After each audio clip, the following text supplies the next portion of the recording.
Okay, let's dive in. We've all thought about those dystopian futures, right? Like 1984's Total Control versus Idiocracies.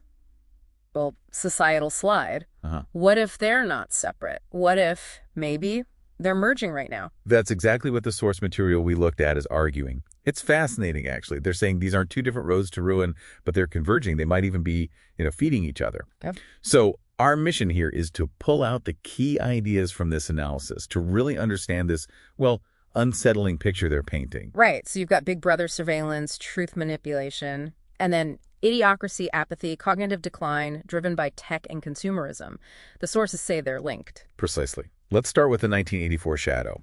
Orwell gave us telescreens, the thought police, rewriting history, newspeak, all that stuff designed to control thought itself. And the sources connect that to today. Directly.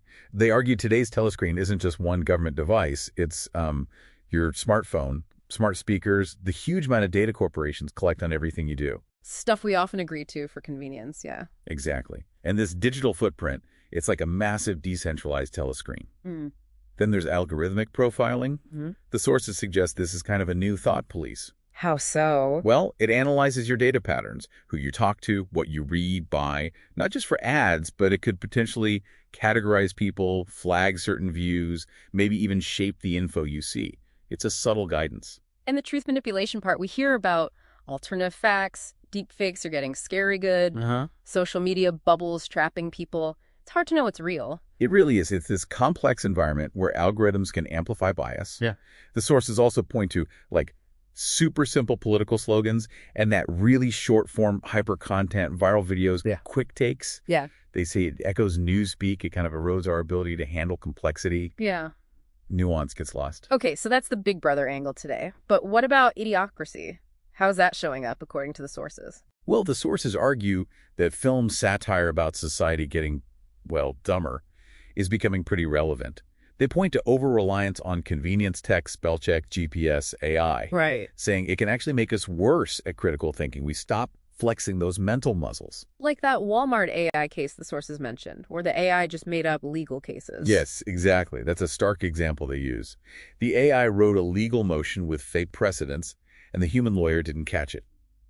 It shows how leaning too much on these tools without critical checks can erode basic skills. And the consumerism angle from idiocracy, constant branding, ads everywhere. Yeah. In the movie, rampant consumerism trivialized everything. Complex ideas became jingles. The sources argue today's brand saturation, and again, that hyper-content, loud, short, emotional stuff is shortening attention spans. Making people less interested in anything deep or complex. That seems to be the concern, yeah. A sort of disdain for complexity. Okay, so here's the scary part, right? The convergence. This is the core argument.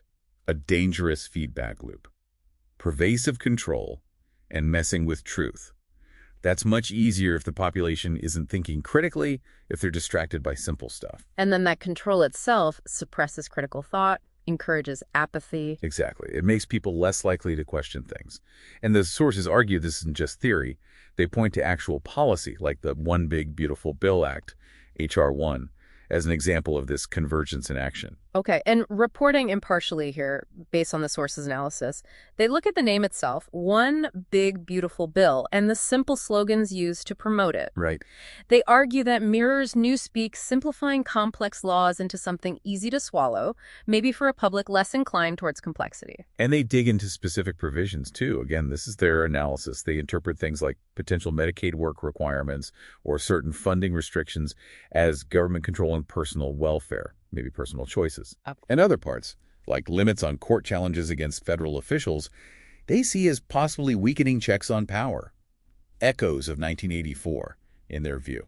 And they link idiocracy themes, too. Yes, through things like potential economic stratification from tax and spending changes. Yeah. They argue this could create a reverse Robin Hood effect, maybe impacting education access, leading to a less engaged populace. And they also highlight a proposed 10-year pause on state AI regulation in the bill. Their concern is this allows unchecked development of tools for manipulation and could worsen cognitive decline through over-reliance. So the source's point is that this specific policy, as they analyze it, shows how control and factors contributing to cognitive decline can get tangled up. That's their argument, yes. So what's the takeaway for you listening? The sources say this convergence isn't some far-off threat. It's shaping things now. And their conclusion is really a call to awareness and, well, action. They argue the best defense isn't hoping someone else fixes it. It's down to individual commitment. Meaning what, exactly? Actively cultivating critical thinking. Questioning narratives, don't just accept things. Seeking out different sources of information. Engaging thoughtfully with the world. Valuing understanding over just convenience or easy answers. Right. The vulnerability, they argue, is the individual mind. Your capacity for independent thought. If that weakens, control gets easier. So it shifts the focus. You're not just watching this happen, you're an active participant. The battle against this, according to the sources, is fought every day. How you process information, who you trust, how much you really think. So the final thought here, based on this analysis, the future isn't set in stone by Big Brother or, Brawndo. It's a choice you make every day with how you engage, how you think, something to really mull over.